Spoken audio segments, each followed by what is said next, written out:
Recall chart of lesson 30.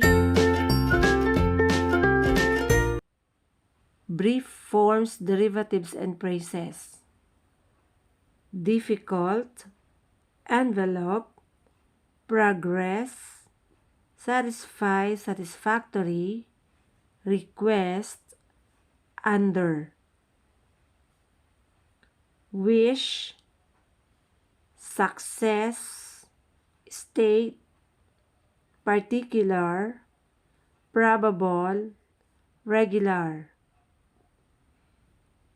Speak, subject, regard, newspaper, opinion, idea. Public, publish, publication, ordinary, ordinarily, experience, experiences. Usual, world, recognized, recognition, responsible, word. As soon as possible, of course, to do, let us, I hope, more than, we hope, to us, let me, your order, you're ordered. Endeavors, endeavored, become, unbecoming, frankly, identically. Delightful, delightfully, examines, examinations, complex, complexes. Credential, credentials, song, wrong, quite, quietly. Divide, undivided, repute, reputable, yell, yelled. Appoint, appointment, container, contained, persistence, insistence. Yard, yards, sufficient, deficiency, ahead, awaited. Swim, swimmer, stood, understood, appreciate, appreciative. Swim, swimmer, stood, understood, appreciate, appreciative. Round, ground, person, purchased, direct, diploma. Custom, seldom, either, neither, judgment, June. Lesson 30, reading practice number 6. Our money. Where does the money we use come from? Question mark. If your next door neighbor, comma, Mr. Ward, comma, needed to have some important typing done, comma, he might request you to do it, period. You might work for about an hour in the morning on the job, period. When you successfully completed this short job, comma, he should pay you, comma, say, comma, $4 for the work, period. You know that the $4 you now have in your hand came from Mr. Worth, comma, but where did he get the money? Question mark, paragraph.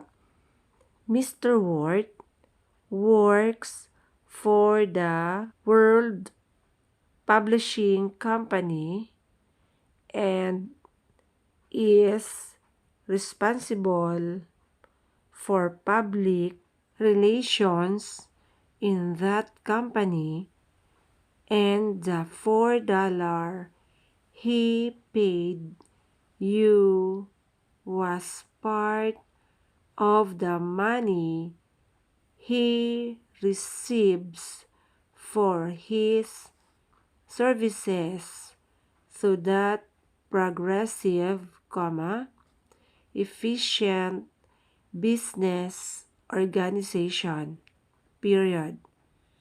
It is probably safe to assume that the company earned that money through selling new editions of its textbooks and its other publications to schools and to students, period.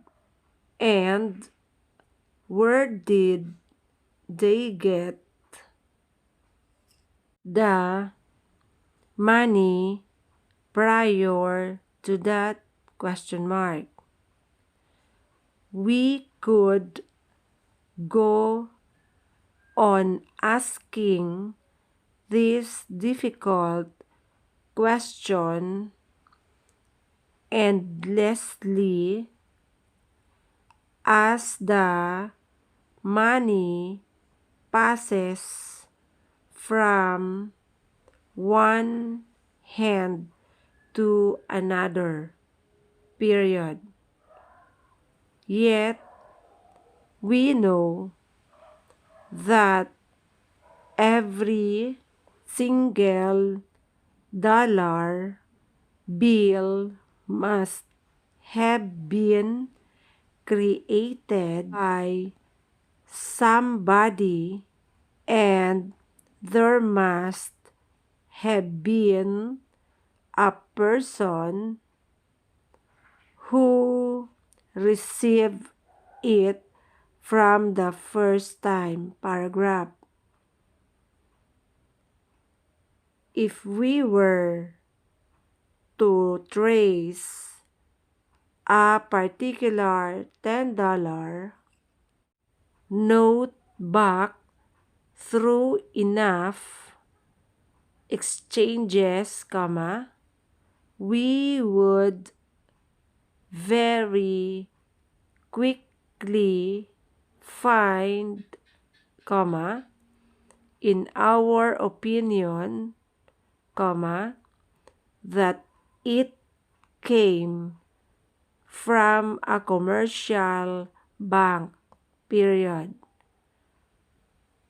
The chances are strong that a person received the note after drawing an ordinary check against a checking account and presenting it to a teller at a bank, period. The $10 bill was part of the currency that the person received, paragraph. For a satisfactory understanding of how money gets into the hands of thoughtful people like you and me, comma, we must learn some basic considerations regarding the subject of checking accounts, paragraph. When you have a checking account, comma, you have the advantage of greater safety in the handling of money, period. As many people undoubtedly know from sad experiences, comma, currency and coins may be stolen or lost, period. When that happens, they are usually gone for good, period.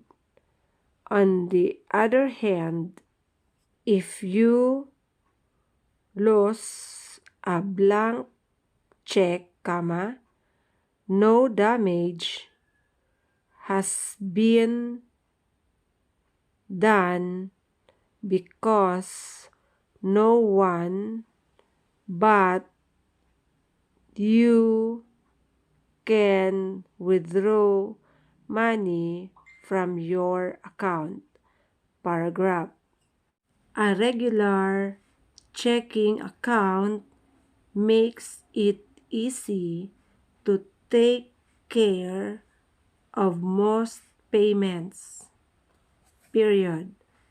Instead of personally going to the gas company, comma, to the water company, comma, or to the newspaper office, comma, all you need to do is write out checks for the exact amounts involved, comma, place the checks in envelopes, comma, and mail them to your creditors, paragraph. A checking account is really a necessity if you wish to send money far away or just to make payments to places outside the city in which you live, paragraph. Your checking account will give you a valuable record of the payments you made, period. Your bank will send you a monthly statement showing the deposits you have made in the checks you have written, period. Your canceled checks will be enclosed with your statements paragraph.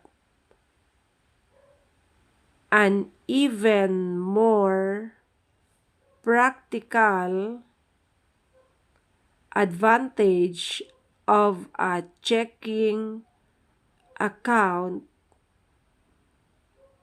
is the fact that your canceled checks are proof of payment, period. In that days or years ahead, if a question ever arises as to whether or not you paid a bill, your canceled check is usually recognized as positive proof of payment was made, period.